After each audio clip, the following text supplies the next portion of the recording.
I'm City and State Managing Editor John Lentz, and I'm pleased to present City and State's Public Projects Outlook, sponsored by Greenberg Traurig. In this special week-long video series, we look at upcoming construction projects and city, state, and federal policies surrounding public works. In today's interview, we talked to Seth Pinsky, former president of the Economic Development Corporation, now an executive vice president at RXR Realty. Seth, thanks for joining us today. Thank you. I wanted to talk a little bit about Superstorm Sandy. It's about a year after the storm hit. The mayor's office, which you recently left, put out an extensive report. You were involved quite in depth with that. Talk a little bit about the overall approach to that. I mean, how do you manage to balance, you want to spend all this money, but maybe have limited resources. How do you approach that? Well, I think what was important about the mayor's approach to recovery over the long run from Hurricane Sandy was the notion, first of all, that we needed to define the problem that we were trying to solve. A lot of people were pushing for answers before we even knew what the questions were. And one of the things that we spent a fair amount of time as part of the study doing was looking at what the future was likely to hold. And what we found is that climate change is likely to have a very significant impact on the city, not just when it comes to coastal storms, but in a whole host of ways, from heat waves to droughts to just higher sea levels and higher tides.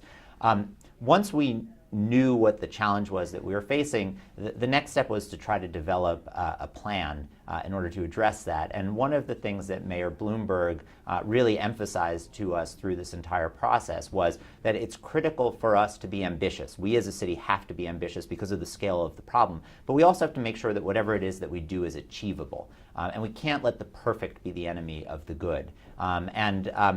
If you look at the proposal that we ultimately put together, that now the administration is actually beginning to carry out, what you'll see is that it is very ambitious. It's a $20 billion plan with 250 individual initiatives or thereabouts. But a significant portion of the money has already been identified, work is already starting, and the city will actually be a better place because we thought in that way and didn't let our ambitions get out of hand.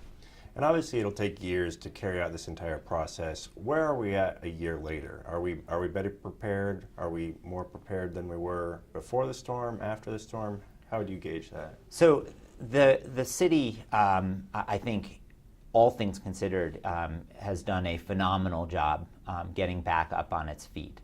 That said, this was a tremendous occurrence in the history of the city. This was an historic storm, and it will take time, both to get people back on their feet and surely to try to address some of the longer-term challenges that we face. And with respect to the longer-term challenges that we face, I mean, these are decades-long challenges. These are challenges that have been developing for decades and will continue to develop.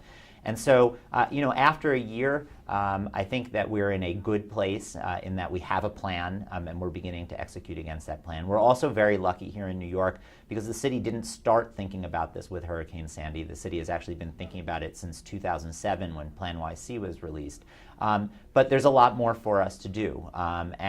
We always knew, and I think Mayor Bloomberg was always very realistic about the fact that this is going to be something that will have to be carried out not just by his administration, but by the next administration and likely administrations even after that.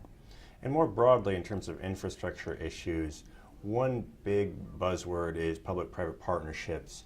Where are we at with those in New York City? Are there any changes that need to be made to make that an easier process, to streamline that process, to make sure it happens more?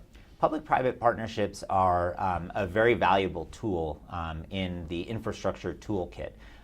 They allow government to tap new sources of financing. They allow government to tap the efficiency and the technology that the private sector sometimes has that the public sector doesn't. But they're also not a panacea.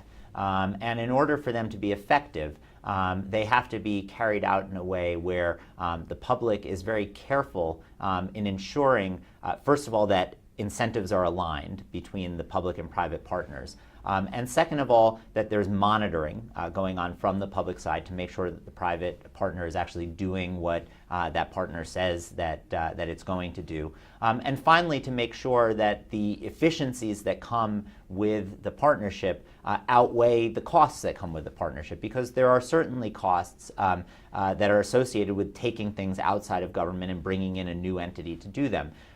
In many cases, that can be done, and it can be done very successfully. I think during the Bloomberg administration, you saw lots of examples of that on the economic development front, whether it's the redevelopment of a place like Willets Point or the applied sciences campuses that are being built around the city. You see that being done at the Port Authority with the work that they're doing at the airports, and you see it also at the state level. But again, like with everything, it's not good or bad inherently. It's only good or bad based on the actual outcome and the actual structuring. And in the public sector, people just need to be careful that they're structuring these relationships in a very intelligent way. And just one last question. You recently went into the private sector. Tell us a little bit about what you're doing. Are you happy to be outside of government? Well, it's a great opportunity that was given at RXR, which is a major developer and owner of real estate around the New York region. What I've been asked to do is to launch a new platform for RXR that is looking at what we're referring to as emerging markets around the region. These are areas that have suffered from underinvestment, perhaps have negative perceptions attached to them, but have good underlying infrastructure, and looking to try to bring mixed-use development to those neighborhoods for the benefit of the people who live there and for the benefit of the region as a whole. And what I really like about this opportunity is that it allows me to bring the work that I was doing beforehand and the knowledge that I gained working in the public sector into the private sector, and to use all of the resources that the private sector has to continue to build on that momentum and to build the region for the long term. Seth, thanks for joining us today. Thank you.